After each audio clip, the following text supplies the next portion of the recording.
اور جو بندہ نبی السلام کی سنت سے لاپرواہی کرتا ہے وہ دنیا میں بھی نقصان اٹھاتا ہے، آخرت میں بھی نقصان اٹھاتا ہے۔ چنانچہ اللہ تعالیٰ فرماتے ہیں فَلْيَحْذَرِ الَّذِينَ يُخَالِفُونَ عَنْ أَمْرِهِ أَنْ تُصِيبَهُمْ فِتْنَةٌ أَوْ يُصِيبَهُمْ عَذَابٌ أَلِيمٌ، کہ تم نبی اسلام کے حکم کی مخالفت سے بچو، اس لیے کہ جو مخالفت کرے گا وہ فتنے میں پڑے گا یا اس کو اللہ کی طرف سے عذاب علیم ملے گا۔ آج سنت سے بے پرواہی کرنے کی وجہ سے ہم میں بحثیت قوم عذاب علیم میں گرفتار ہے۔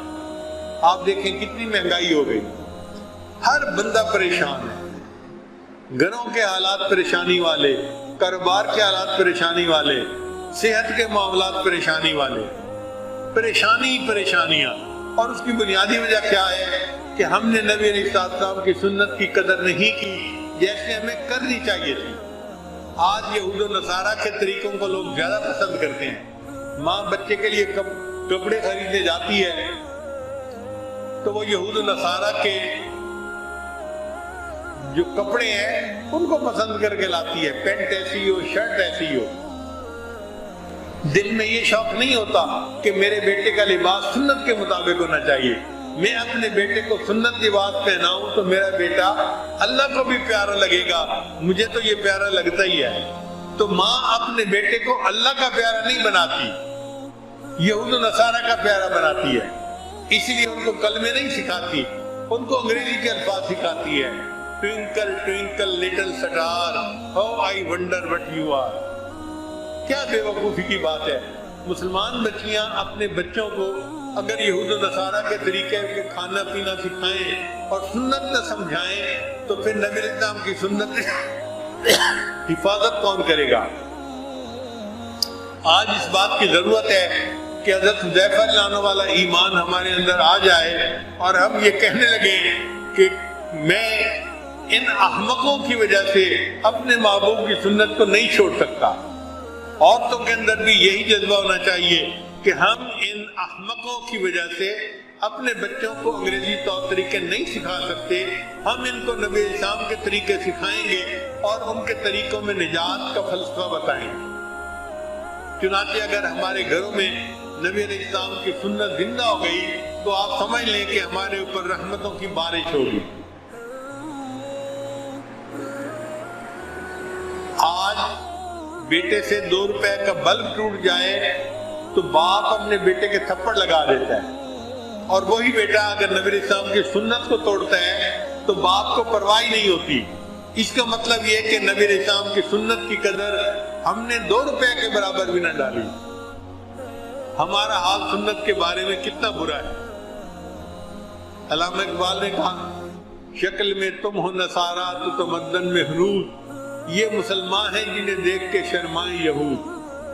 کہنے کو ہم مسلمان ہیں، کلمہ گو ہیں، شکل و صورت یہود و نصارہ والی بنی ہوتی ہے اور ہم سمجھتے ہیں کہ ہم بڑے کامیاب انسان ہیں۔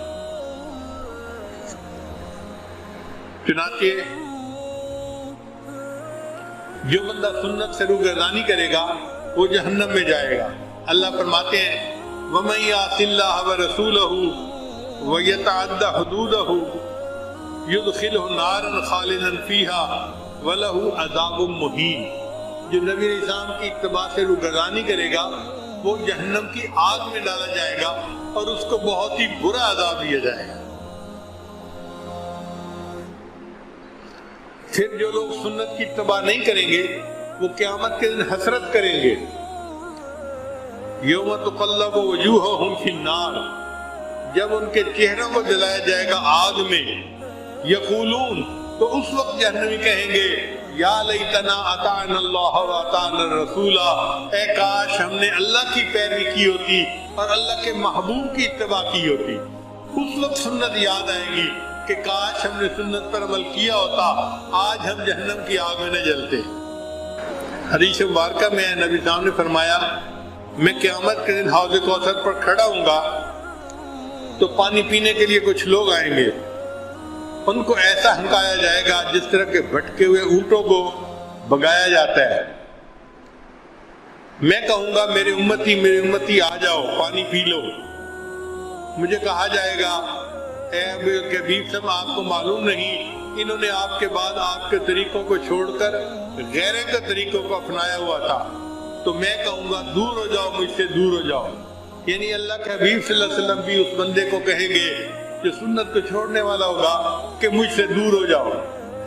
اب آپ بتائیے کہ جب اللہ کے حبیب صلی اللہ علیہ وسلم اس کو کہیں گے مجھ سے دور ہو جاؤ، تو پھر قیامت کے اندر اس کی بخشش کیسے ہوگی؟